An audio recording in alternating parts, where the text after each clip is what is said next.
नमस्कार, मैं डॉक्टर रजनीश कुमार आप सभी का एक बार फिर से हार्दिक स्वागत करता हूं।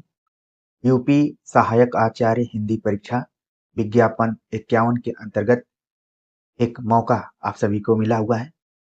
तो यदि आप तैयारी करने का मन बना रहे हैं, तो तैयारी से पहले की जानकारी क्या होनी चाहिए, उसी को लेकर हम आप सभी से चर्चा करेंगे, जिसमें सीट्स को लेकर बातचीत करेंगे, कौन-कौन से प्रश्न पत्र होंगे और उनका पैटर्न क्या होगा, इन सारी चीज़ों को लेकर हम बातचीत करेंगे।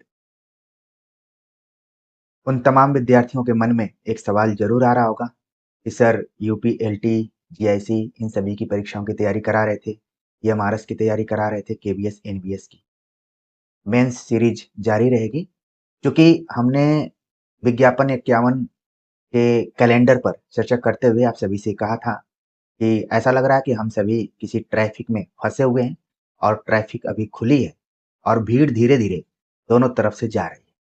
तो विद्यार्थियों, आप में से बहुत सारे ऐसे विद्यार्थी होंगे जो प्रवक्ता से लेकर असिस्टेंट प्रोफेसर के विज्ञापन में अपने आवेदन को किए होंगे। तो उसमें से ऐसे तमाम विद्यार्थी होंगे जो सहायक आचार्य को लेकर एकदम से कमर कस लिए होंगे कि इस परीक्षा को हमें क्वालिफाई करना है या फिर इसमें सेलेक्ट होना है। तो कहीं न कहीं आप ही के बीच से लोग प्रवक्ता बनेंगे, असिस्टेंट प्रोफेसर बनेंगे। तो शिक्षक की भी एक ज़िम्मेदारी कहें या फिर मजबूरी कहें कि जैसे-जैसे ट्रैफिक आगे चल रही है वैसे-वैसे हम भी आप सभी को मार्गदर्शित कर रहे हैं। तो आपको निराश नहीं होना है। जब चैनल से आप जुड़ गए हैं, तो निश्चित तौर पर आपकी तैयारी अच्छी होगी और आप सफल भी होंगे। मान लीजिए आपने दिमाग में रख लिया कि इस बार हमें सहायक आचार्य हिंदी बन जाना है, तो आपको सबसे पहले ध्यान में रखना है कि आखिरकार कितनी सीट्स है। एक चीज़ आपको ध्यान में रखना है कि आप इस परीक्षा को क्वालिफ़ाई करेंगे, सेलेक्ट होंगे फाइनली, तो आप महाविद्यालयों में उत्तर प्रदेश में जो अशासकीय महाविद्यालय हैं, जिनको कि हम अर्धशासकीय भी बोलते हैं, जो कि मैनेजमेंट पर आधारित महाविद्यालय होते हैं, वहाँ पर आपकी पोस्टिंग होगी। ध्यान रखना है कि आप इतना मेहनत करने के बाद डिग्री कॉलेज में सहायक आचार्य के रूप में पोस्टेड होंगे। तो यहाँ तमाम विषयों में कितनी सीट्स है, सब कुछ दिया हुआ है और हो सकता है कि आपके लिए अक्षर थोड़े छोटे हो रहे होंगे, क्योंकि ऐसा ही इसका पीडीएफ है, तो हम कुछ कर भी नहीं सकते। हम हिंदी को लेकर बात करेंगे तो हिंदी को 34वें नंबर पर सबसे आखिर में यहाँ पर दिया गया है। कुल 88 सीट्स हैं। 74 सीट जो हैं वो सहशिक्षा पर आधारित हैं, यानी कि जिसको हम कोएड कर सकते हैं, जहाँ पर मेल फीमेल दोनों कैंडिडेट्स पढ़ते हों और मेल फीमेल दोनों सहायक आचार्यों की नियुक्ति हो सकती है। ऐसे में 74 सीट है। 14 सीट केवल जहाँ पर महिला महाविद्यालय हो और उसमें केवल महिलाएं ही पढ़ा सकती हैं। 3 सीट 20% के हिसाब से महिलाओं के लिए यहाँ पर रिजर्वेशन भी है। 3 सीट विकलांगों के लिए है और 1 सीट स्वतंत्रता सेनानी के लिए। तो कुल मिलाकर 88 सीट है। प्रिय विद्यार्थियों, आप सभी अगर इंटरनेट पर विज्ञापन के अंतर्गत कितनी सीट्स है उसको लेकर खोज रहे होंगे, तो एक लंबा चिट्ठा आपको निकलेगा जिसमें कॉलेज वाइज दिया गया कि किस कॉलेज में जनरल की सीट कितनी है, यूआर की सीट कितनी है, ईडब्ल्यूएस की कितनी है, तमाम आपको मिल जाएंगे। लगभग 58 पेज का वो विज्ञापन है। लेकिन हमने फिर इसको खोजा तो ये चार्ट आपके सामने दिखाई दिया। कई जगहों पर हिंदी में सीट्स 80 दिखाई जा रही थी, लेकिन अभी जो रिव्यू किया गया है वो 88 है। ठीक है, तो हमने पुराना आंकड़ा भी रखा हुआ है और जो संशोधन हुआ है उसको भी रख दिया है। रिवाइज करने के बाद 88 टोटल सीट है। 74 सह शिक्षा के लिए है और 14 सिर्फ महिला महाविद्यालयों के लिए है और बाकी आंकड़े जस के तस हैं। तो चाहे 80 हो 88 हो, आपको उसी तन्मयता के साथ तैयारी करनी है जैसे कि आपको एक सीट से ही मतलब है। देखने में सब आंकड़े लग रहे हैं कि भाई 80 सीट है, लेकिन आपका मुकाबला एक सीट पर है। आप कोशिश कीजिए कि वो सीट आपकी ही हो। तो आपने देख लिया होगा कि कितने विषय कितने कितनी सीट पर आप जा रहे हैं, अपनी दावेदारी को पेश कर रहे हैं, ठीक है। तो हिंदी विषय में कितनी सीट्स है आपने देख लिया। अब हम बात करते हैं कि आपका जो प्रश्न पत्र होगा उसका पैटर्न कैसा होगा। जब आपको ये सारी जानकारी होगी तभी आप मन लगाकर तैयारी कर पाएंगे। बाकी अंधाधुंध तैयारी करने के लिए तो चीजें हैं ही। तो आप जाएंगे तो प्रश्न पत्र एक ही होगा, एक प्रश्न पत्र होगा, वो दो भागों में बटा रहेगा, ए और बी। ए के अंतर्गत सामान्य अध्ययन, जिसका पैटर्न होगा एमसीक्यू पैटर्न पर। अगर हिंदी में इसको बोले तो बहुविकल्पी तौर पर क्वेश्चन रहेंगे। सामान्य अध्ययन के अंतर्गत 30 प्रश्न रहेंगे, हर प्रश्न 2 अंक के होंगे, टोटल 60 अंक का सामान्य अध्ययन होगा। इसको अगर पाठ्यक्रम आप इसका देखेंगे तो 6 यूनिट में बटा हुआ है। इस पर हम विस्तार से बातचीत करेंगे। बस आप समझते जाइए कि आपकी रणनीति क्या होनी चाहिए। सामान्य अध्ययन के लिए 30 प्रश्न, हर प्रश्न 2 अंक का, कुल 60 अंक का। नकारात्मक नहीं है, यानी कि माइनस मार्किंग इसमें नहीं है, चीज ध्यान रखना है। अगर आपका सही होगा तो 2 अंक मिलेगा, गलत होगा तो 0 अंक मिलेगा। यही यहां पर अंतर है, यानी कि दूना आपको नंबर मिलेगा। एक क्वेश्चन सही हुआ तो 2 नंबर मिल जाएगा। तो 60 नंबर का जीएस हो गया। वैकल्पिक विषय के रूप में आप सभी हिंदी की तैयारी कर रहे हैं, ये भी एमसीक्यू पैटर्न पर होगा। 70 क्वेश्चन रहेंगे, 2 नंबर के, टोटल 140 नंबर के हिंदी के प्रश्न पत्र होंगे। और आप देखेंगे कि आपके एग्जाम में 100 क्वेश्चन होंगे 200 नंबर के, ठीक है। तो ये तो हो गया एक तरीके से मैं कहूं लिखित एग्जाम।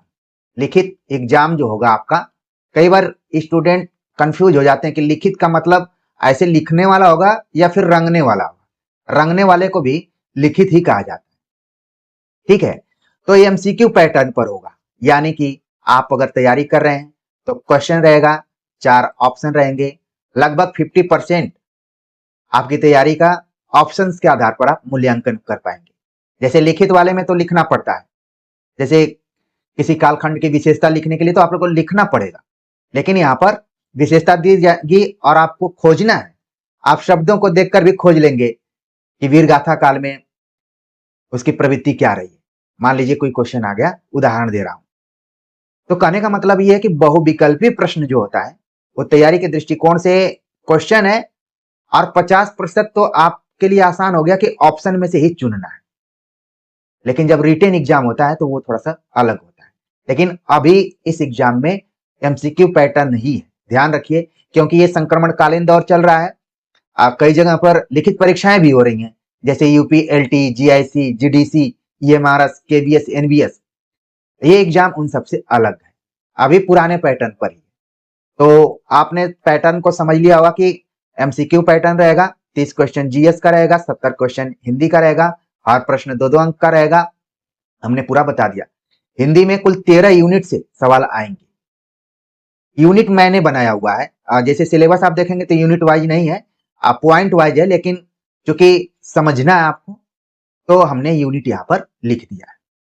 मान लीजिए आप लिखित परीक्षा को क्वालिफाई कर जाते हैं, कट ऑफ में आ जाते हैं, तो फिर आपका साक्षात्कार होगा, यानी कि इंटरव्यू होगा। इंटरव्यू 30 नंबर का होगा, और लिखित परीक्षा और इंटरव्यू दोनों को जोड़कर आपकी मेरिट तैयार की जाएगी। 230 नंबर की मेरिट होगी।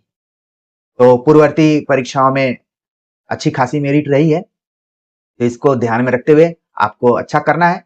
अच्छी बात इसमें यह है कि नकारात्मक नहीं है, तो आप तुक्का भी लगाएंगे तो आपके फेवर में हो सकता है, और गलत भी होगा तो आपको कोई प्रभाव नहीं पड़ेगा, आप जस के तस ही बने रहेंगे। तो पैटर्न समझ लिए होंगे। अब हम बात करते हैं कि सामान्य अध्ययन के अंतर्गत क्या क्या पढ़ना है। तो पाठ्यक्रम को आप लोगों ने प्रिंट आउट कर ही लिया होगा, ठीक है, क्योंकि हम आपको अलग तरीके से बता रहे हैं। यहाँ पर हिंदी और अंग्रेजी दोनों में हमने यहाँ पर लिख दिया है ताकि किसी को दिक्कत ना हो। पाठ्यक्रम के बिंदु को देखेंगे तो 6 बिंदुओं में बटा हुआ है, जिसको कि मैं यूनिट कह रहा था, इसी को यूनिट कह रहा था मैं। तो सामान्य अध्ययन के अंतर्गत आपको पढ़ना है समसामयिक मुद्दे, यानी करेंट अफेयर, शिक्षण एवं शोध अभिवृत्ति, यानी टीचिंग एंड रिसर्च एप्टीट्यूड, सूचना एवं संचार प्रौद्योगिकी यानी आईसीटी, मानव एवं पर्यावरण, पीपल एंड एनवायरमेंट, भारतीय इतिहास एवं भूगोल, इंडियन हिस्ट्री एंड ज्योग्राफी, भारतीय संविधान एवं अर्थव्यवस्था, इंडियन कॉन्स्टिट्यूशन एंड इकोनॉमी। ऐसा लग रहा है कि जिस तरीके से आप यूपी जीडीसी के लिए मन बनाए होंगे, यूपी एलटी का एग्जाम दिए होंगे, यूपी जीआईसी की तैयारी कर रहे होंगे, तो सामान्य अध्ययन का कुछ पोर्शन उसी टाइप से। हाँ, ऐसा लग रहा है कि इसमें कुछ गणित इत्यादि के सवाल नहीं आएंगे। जिस तरीके से 6 यूनिट दिया गया है, तो इसी में से सवाल आएंगे। आपके लिए कोई भी टॉपिक नया नहीं होगा। अगर आप यूजीसी नेट की तैयारी किए होंगे, तो हर टॉपिक से आपका मुकाबला हुआ होगा। तो इसलिए अगर आपके मन में ये सवाल आ रहा होगा कि सर इसके लिए किताब कौन सी पढ़ें, तो पहले तो आपको यूजीसी नेट फर्स्ट पेपर की जो किताब है उसको पढ़ना है और खासतौर से पीवाईक्यू पर फोकस करना है। और दूसरी जो किताब है वो है लूसेंट की किताब, आप पढ़िए, जो जीएस की किताब आती है, जीके की। और तीसरी जो किताब है वो आप कोई मासिक पत्रिका पढ़िए, जिससे कि आपका करंट अफेयर तैयार हो जाए। ठीक है, तो यही 3 किताबें पढ़नी है 30 नंबर के लिए। ठीक है, तो उम्मीद है कि आप समझ गए होंगे। और खास तौर से यूपी लोक सेवा आयोग और यूपी एचईएससी जो पहले इसका नाम था, और उसके पीवाईक्यू को जरूर आप एक बार देखिए ना, आपको वहां से बहुत सारी चीजें पता चल जाएंगी। अब हम बात करते हैं कि हिंदी का सिलेबस कैसा है, उसको कैसे पढ़ना है। हिंदी का जब आप सिलेबस खोजेंगे तो 70 क्वेश्चन के लिए बहुत लंबा चौड़ा सिलेबस दिया गया है। और हमें अनुमान है कि जैसे किसी एक्सपर्ट को भी सिलेबस दिखाया जाएगा तो वो कंफ्यूज हो जाएगा कि आखिरकार मैं 70 क्वेश्चन बनाऊं तो बनाऊं कहां से। और शायद इसी कंफ्यूजन का नतीजा था कि यूपी एडवर्टाइजमेंट जो 51 अभी रद्द हुआ है और इसके बाद आपको मौका मिला है। अगर इसके पुराने पेपर को आप देखेंगे तो एकदम से वन लाइनर क्वेश्चन पूछा गया है। वन लाइनर क्वेश्चन, आप तमाम कोचिंग या फिर पेड कोर्स लिए होंगे, सब धरे के धरे रह गए और मुहावरा वही सार्थक हुआ कि खोदा पहाड़ निकली चूहिया। लेकिन क्या जब ये दोबारा एग्जाम होगा तो पैटर्न वही रहेगा? हमारा जो अनुभव कहता है कि इस बार हार्ड पेपर रहेगा, ऐसा मुझे लग रहा है, क्योंकि ये हमारे लिए चुनावी वर्ष के पहले का समय है और अब सरकार या फिर जो आयोग वो नहीं चाहेगा कि कोई सवाल उठे, तो पेपर का लेवल स्तर वाला रहेगा, मेरा यही कहना है। तो सिलेबस क्या है उसको हम देखते हैं। हिंदी भाषा का इतिहास, जब मैं पॉइंट वाइज पढ़ रहा हूं तो आप अपने दिमाग में दौड़ाइए। जो बच्चे बहुत दिनों से तैयारी कर रहे हैं उनके लिए तो ये सिलेबस आसान लगेगा, लेकिन जो एक अंतराल के बाद आ रहे हैं उनके लिए फिर से तैयारी करनी पड़ेगी, मेहनत करना पड़ेगा। उसके लिए हमने प्लेलिस्ट बना दिया है, आप लोग जाकर जरूर देखिए, काफी काम में आने वाला है। आपको आत्मीयता के साथ प्लेलिस्ट देखना पड़ेगा, पढ़ना पड़ेगा, अपनी सीटिंग को बढ़ाना पड़ेगा। तो जैसे मैंने कहा हिंदी भाषा का इतिहास, तो आपके दिमाग में भाषा और बोली का जो भी है, देवनागरी लिपि, ये सब आ जाना चाहिए। इसी में दिया गया है नागरी लिपि का इतिहास, हिंदी विस्तारीकरण और वैयक्तिक संस्थागत प्रयास। हिंदी के विस्तार के लिए व्यक्तिगत रूप से और संस्थाओं के माध्यम से क्या क्या प्रयास किए गए। तो आप अयोध्या प्रसाद खत्री से लेकर या फिर इधर राजा शिव प्रसाद, राजा लक्ष्मण, ठीक है, और भारतेंदु, इन सब को लेते हुए जो भी संस्थाएं रही, नागरी प्रचारणी, हिंदी साहित्य सम्मेलन, राष्ट्रभाषा प्रचार समिति, बिहार राष्ट्रभाषा परिषद, इन सब का अध्ययन आप करेंगे। इसके लिए आपको एक किताब पढ़नी पड़ेगी जो प्रयोजन मूलक हिंदी पर आधारित किताब होती है, प्रयोजन मूलक हिंदी। और वो पढ़ेंगे, आपको पूरा यहाँ पर मटेरियल मिल जाएगा। आपके दिमाग में जरूर आ रहा होगा कि आपने हिंदी भाषा का इतिहास और नागरी लिपि का इतिहास के लिए तो किताब बताया ही नहीं। इसके लिए नॉर्मली आपके पास जो भी यूजीसी नेट की किताब होगी, अगर मान लीजिए आपने दृष्टि की किताब खरीदी होगी, वो पर्याप्त है। और वन लाइनर तैयारी के लिए जैसे गोविंद पांडे, सरस्वती पांडे की पुस्तक रखे होंगे, वो भी पर्याप्त है। बहुत ज्यादा इसमें आपको मेहनत नहीं करना, क्योंकि मैंने शुरू में ही कह दिया कि 70 क्वेश्चन रहेंगे। अब 70 क्वेश्चन के लिए तो आगे के जो पॉइंट है वो भी काफी महत्वपूर्ण है। ठीक है, तो पहले समझिए, इसके बाद किताबों के बारे में बताएंगे। हिंदी साहित्य का इतिहास आदिकाल से लेकर आधुनिक काल तक। तो हिंदी साहित्य का इतिहास के लिए आचार्य रामचंद्र शुक्ल, बच्चन सिंह, रामस्वरूप चतुर्वेदी, विश्वनाथ त्रिपाठी, नगेंद्र, इनमें से कोई 2 से 3 किताब अच्छे से पढ़े। जैसे आचार्य रामचंद्र शुक्ल बढ़िया से पढ़ लीजिए, बच्चन सिंह को बढ़िया से पढ़ लीजिए, और नगेंद्र को बढ़िया से पढ़ लीजिए। ठीक है, बढ़िया से पढ़ने का मतलब ये है कि सब में मटेरियल मिलता जुलता ही है। बेसिक किताब है आचार्य रामचंद्र शुक्ल की, इसके बाद उसी पर आधारित अन्य किताबें। तो क्यों ना आप बेसिक किताब को पहले फोकस कीजिए। इसके लिए आपके इस चैनल पर 91 या 92 वीडियोज की प्लेलिस्ट पड़ी हुई है। आप समय निकालकर जो भी आपके पास समय बचे हुए हैं उनमें पूरा आप इतिहास ग्रंथ पढ़ जाइए। और यही नहीं, इस इतिहास ग्रंथ पर आधारित जो PYQ यानी पिछले साल क्वेश्चन पेपर आए हुए हैं और उसको भी हमने पढ़ाया है। सब प्लेलिस्ट में हमने लगा दिया है, आपको जाकर केवल देखना है। हो सकता है कि आप शुरू में देखें तो हड़बड़ा भी जाएं, घबरा जाएं कि भाई ये कौन व्यक्ति है जो पर्दे के पीछे इतना मेहनत कर रहा है।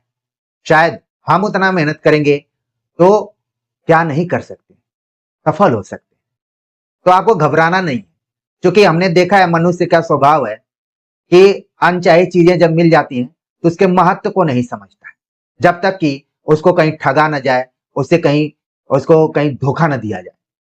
क्योंकि हमारा थोड़ा लक्ष्य अलग ढंग का है, हम भी आप ही लोगों के बीच से निकले हुए हैं और इन परीक्षाओं का अनुभव रहा है।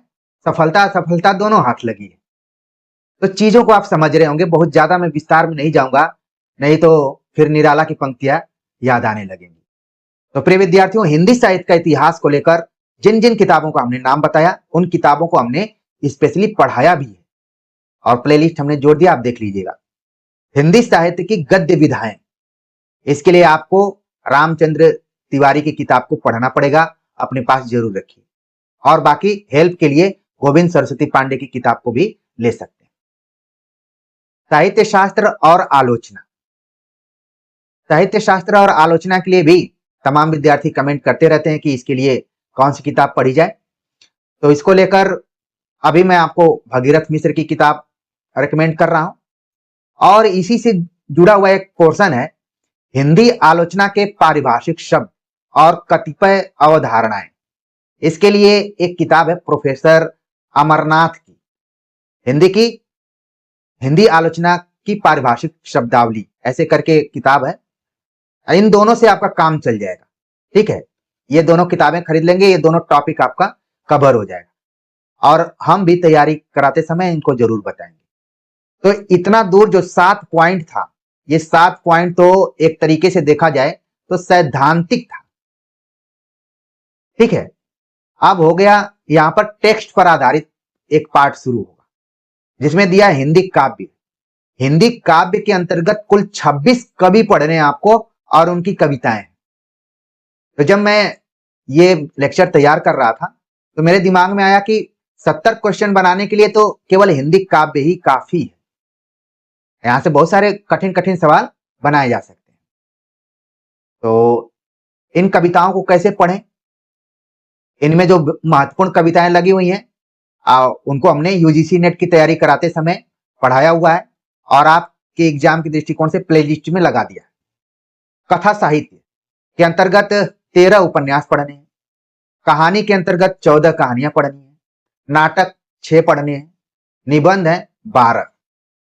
इसके अलावा आलोचना, आत्मकथा, जीवनी, संस्मरण, यात्रा साहित्य, रेखाचित्र, रिपोर्टाज, डायरी, साक्षात्कार और पत्र साहित्य पढ़ना। ठीक है, तो आप देखेंगे कि आपके इस सिलेबस में यूजीसी नेट के जो नोट्स आपके हैं या फिर आपने कभी तैयारी की होगी तो वो बहुत काम में आ जाएंगे, और जो कुछ नए होंगे उनको लेकर हम विशेष रूप से आपसे चर्चा करेंगे और उम्मीद करते हैं कि विधिवत रूप से तैयारी करेंगे। और उसके लिए आप सभी को क्या करना पड़ेगा, सपोर्ट करना पड़ेगा। सपोर्ट क्या, वीडियो को देखना पड़ेगा। ठीक है, और चैनल को एक दूसरे को बताना भी पड़ेगा आपको। खैर, अगर नहीं भी बताएंगे तो कोई बात नहीं, लेकिन आप वीडियो को शुरू से लेकर अंत तक जरूर देखिए। ये मानकर चलिए कि हमने यहाँ पर एडमिशन लिया हुआ है और यहीं से हमें सफलता हासिल करनी है। बाकी आप अपने मन को नियंत्रित कीजिए। आपके मन में आएगा कि हमने ये नहीं किया, वो नहीं किया, कहीं मैं पीछे तो नहीं हो जा रहा हूं। ऐसा कुछ नहीं। एग्जाम हॉल में आप अकेले रहेंगे, प्रश्न पत्र आपके सामने रहेगा, आप उससे डिस्कस करेंगे और उसको हल करेंगे। तो अगर आप अच्छे से पढ़ लेते हैं जो भी समय आपके पास है, तो हमारे हिसाब से आपकी तैयारी बहुत अच्छी हो जाएगी, जो जो चीजें हमने बताई। नकारात्मक अंकन नहीं है तो ये आपके लिए अच्छी बात है। और 2 घंटे का समय होगा, 100 क्वेश्चन है तो 2 घंटे में आप इसको कर सकते हैं। ठीक है, तो अब देखना यही होगा कि जो क्वेश्चन का जो पैटर्न है, क्या यूजीसी नेट के आधार पर बनाया जाएगा या फिर राजस्थान लोक सेवा आयोग के आधार पर बनाया जाएगा। अभी तक मेरे हिसाब से यही 2 आयोग हैं, उसमें छत्तीसगढ़ को भी आप जोड़ सकते हैं, जिनके क्वेश्चन पेपर का एक स्तर होता है, एक लेवल होता है कि अच्छे अच्छे पढ़ने वाले भी पसीना छोड़ने लगते हैं। तो क्यों नहीं आप समय रहते यूजीसी नेट के पिछले 10 साल के क्वेश्चन पेपर को हल कर लें और Rajasthan public service commission assistant professor के क्वेश्चन पेपर को हल कर लें। और साथ में आप सीजीपीएससी का भी हल कर सकते हैं, एमपी भी लगातार एग्जाम करा रहा है, उसको भी हल कर लीजिए। यानी हिंदी पट्टी में जितने भी एग्जाम हो रहे हैं उनके प्रश्न पत्र को हल कर लीजिए और अपने सिलेबस को लगातार पढ़ते रहिए, दोहराते रहिए। तो प्रिय विद्यार्थियों, अभी हमने विज्ञापन पर बातचीत की, कैलेंडर को लेकर बातचीत की और तैयारी से पहले आपको क्या क्या जानना चाहिए उसको लेकर हमने बात की है। आगे सिलेबस को लेकर हम चर्चा करेंगे और थोड़ा बहुत बता दिए इस लेक्चर में, लेकिन सिलेबस को थोड़ा सा हम विस्तार से बात करेंगे। चूंकि आप सिलेबस अगर बेहतर तरीके से समझ लेते हैं तो मानकर चलिए कि 50% आपकी तैयारी हो गई। ठीक है, तो उसको लेकर हम बात करेंगे, फिर धीरे धीरे धीरे आपके सिलेबस को हम पूरा कवर भी कर देंगे। लेकिन आपको हमारी गति के साथ जुड़कर चलना पड़ेगा, क्योंकि प्लेलिस्ट आप देखेंगे तो 89 या 90 वीडियोज उसमें पड़ चुकी हैं। आपको लगेगा, तमाम विद्यार्थियों को लगेगा कि सर तो कछुआ की चाल से चल रहे हैं। नहीं जी, कछुआ की चाल से हम नहीं चल रहे हैं। बस कछुआ प्रतीक हो सकता है और कछुआ सफलता का प्रतीक है। तो 90 वीडियो तो हमने अभी बना दिया है, आप इसको पढ़िए बढ़िया से और साथ में आचार्य रामचंद्र शुक्ल वाली प्लेलिस्ट को देखिए, जाकर बच्चन सिंह की प्लेलिस्ट को देखिए, रामस्वरूप चतुर्वेदी की प्लेलिस्ट को देखिए। और बताने में मैंने भूल की, एक चीज और ध्यान में रखिए कि जीएस की भी पढ़ाई आपके इस चैनल पर होती है, मैम पढ़ाती हैं, अभी वो भी शुरू करेंगी। तो जीएस के जो भी 20-25 लेक्चर्स हैं उनको भी आप जरूर देखिए और जुड़े रहिए। ठीक है, तो बातें तो बहुत हैं। उम्मीद है कि जिस मंतव्य के साथ हमने इस लेक्चर को बनाया है आपने उसको बेहतर तरीके से समझ लिया होगा। बहुत कम जगहों पर ये सारी चीजें बताई जाती हैं और चूंकि परीक्षा और परीक्षार्थी का जो अनुभव होता है बहुत ही पीड़ादायक होता है। और मैं तो अपने विद्यार्थियों को कहता भी हूँ कि किसी का पढ़ने का मन तो करता नहीं, लेकिन फिर भी चूंकि अब उसी के थ्रू आप सरकारी सिस्टम में जाना चाहते हैं तब तो पढ़ना ही पड़ेगा। और अगर बेहतर तरीके से पढ़ देते हैं तो ये जो आपको मौका मिला है एक तरीके से आपके लिए जीवन दान मिला है। जो विद्यार्थी जिनका पेपर खराब चला गया था या फिर जिन्होंने पेपर नहीं दिया था उनके लिए बहुत ही जबरदस्त तरीके का मौका है। आप इसका फायदा उठाइए और तैयारी में लग जाइए और बाकी बातचीत होती रहेगी। तो आज के वीडियो लेक्चर को लेकर आप सभी के कमेंट का हम इंतजार करेंगे। मिलते हैं एक नए टॉपिक के साथ, तब तक के लिए नमस्कार।